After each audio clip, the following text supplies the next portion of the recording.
14 Matius 7, 13, 14. Masuklah melalui pintu yang sempit, karena lebarlah pintu dan lebarlah jalan yang menuju kepada kebinasaan, dan banyak orang yang masuk melaluinya, karena sempitlah pintu gerbang dan sulitlah jalannya menuju ke kehidupan, dan hanya sedikit orang yang menemukannya.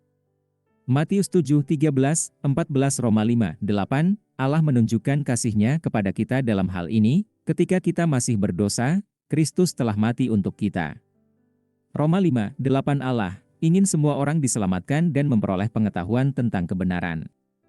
1 Timothy 2, 4 Tetapi tidak semua orang akan diselamatkan. Faktanya, Yesus menunjukkan bahwa hanya sedikit yang akan diselamatkan.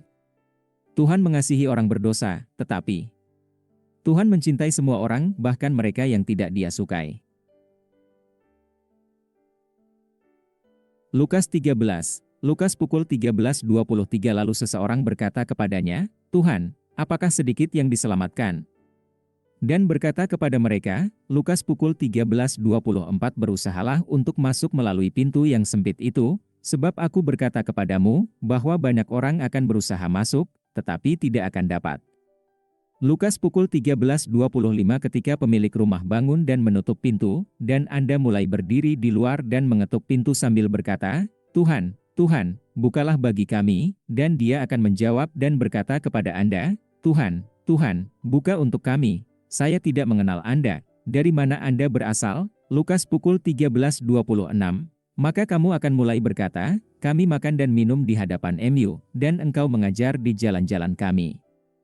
Lukas pukul 13.27, tetapi Dia akan berkata, aku berkata kepadamu bahwa aku tidak mengenal kamu, dari mana kamu berasal. Enyahlah dariku. Jika Tuhan mengasihi semua orang dan ingin semua orang diselamatkan, lalu mengapa Dia pada akhirnya mengirim sebagian besar orang pergi? Tuhan mengasihi orang berdosa, tetapi Dia tidak menyukai orang berdosa. Bagaimana bisa?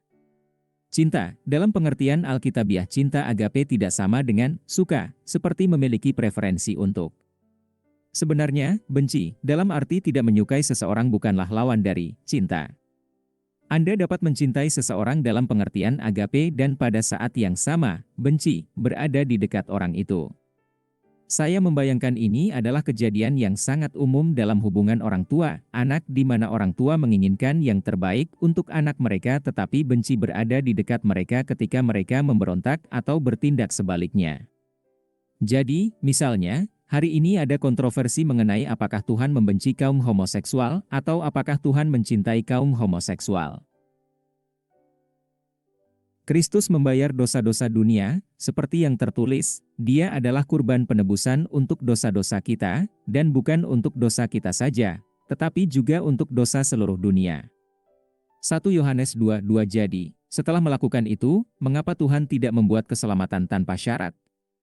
Karena ada tertulis, Tuhan begitu mencintai dunia, sehingga Dia memberikan anaknya yang tunggal, bahwa siapapun yang percaya kepadanya tidak binasa, tetapi memiliki hidup yang kekal. Karena Tuhan tidak mengirim putranya ke dunia untuk menghukum dunia, tetapi untuk menyelamatkan dunia untuk barang siapa percaya kepadanya, ia tidak dihukum, tetapi barang siapa tidak percaya, ia sudah dihukum, karena ia tidak percaya dalam nama anak Allah yang tunggal. Yohanes 3, 16-18 Tampaknya menyelamatkan orang adalah hal yang kedua, yaitu, mengizinkan orang untuk menggunakan kehendak bebas mereka untuk menerima Tuhan apa adanya.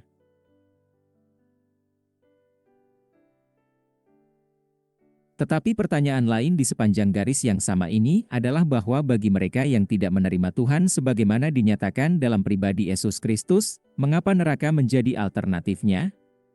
Bagaimanapun, keadilan dipenuhi di kayu salib. Jadi mengapa tidak memberikan pemusnahan yang nyaman? Jika keadaan limbo tidak nyaman bagi orang-orang yang tidak percaya, mengapa siksaan abadi? Lukas 16:23-24, Wahyu pukul 14:11, Wahyu pukul 20:10, Matius pukul 18.34, alasan dibalik ini mungkin karena penolakan terhadap tawaran anugerah Allah, mengingat apa yang Dia korbankan untuk mendapatkannya, sangat mengganggunya. Sehingga Dia menuntut orang-orang seperti itu untuk disiksa selama-lamanya. Ia akan menghukum mereka yang tidak mengenal Allah dan yang tidak menaati Injil Tuhan kita Yesus. Mereka akan dihukum dengan kebinasaan kekal dan disingkirkan dari hadirat Tuhan dan keagungan kuasa-Nya. 2 Tesalonika 1. 8-9, lihat juga Lukas 29-19, pertanyaan diskusi bagaimana Allah menunjukkan kasih-Nya kepada orang berdosa. Meskipun membayar dosa, dan mengingat bahwa Dia ingin semua orang diselamatkan, mengapa Tuhan tidak membuat keselamatan tanpa syarat? Misalkan Anda memiliki negara Anda sendiri di mana Anda bertanggung jawab. Misalkan ada negara lain di mana beberapa orang ditahan di penjara karena kejahatan yang mereka lakukan. Sekarang anggaplah Anda pergi ke negara itu dan membayar para penjahat ini untuk dikirimkan kepada Anda. Apakah Anda akan memberikan persyaratan pada mereka untuk tinggal di negara Anda?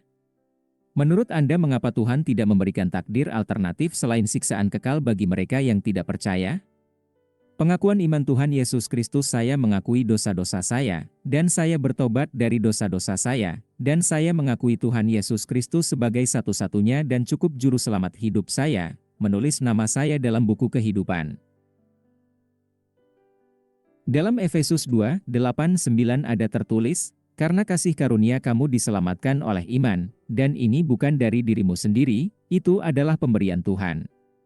Itu tidak berasal dari pekerjaan, jangan sampai ada orang yang menyombongkan diri. Efesus 2:8-9, Roma 10:9-10, yaitu, jika kamu mengaku dengan mulutmu bahwa Tuhan Yesus, dan percaya dalam hatimu, bahwa Allah telah membangkitkan Dia dari antara orang mati, kamu akan diselamatkan. Karena dengan hati orang percaya kepada kebenaran, dan dengan mulut orang mengaku kepada keselamatan. Roma 10:9-10.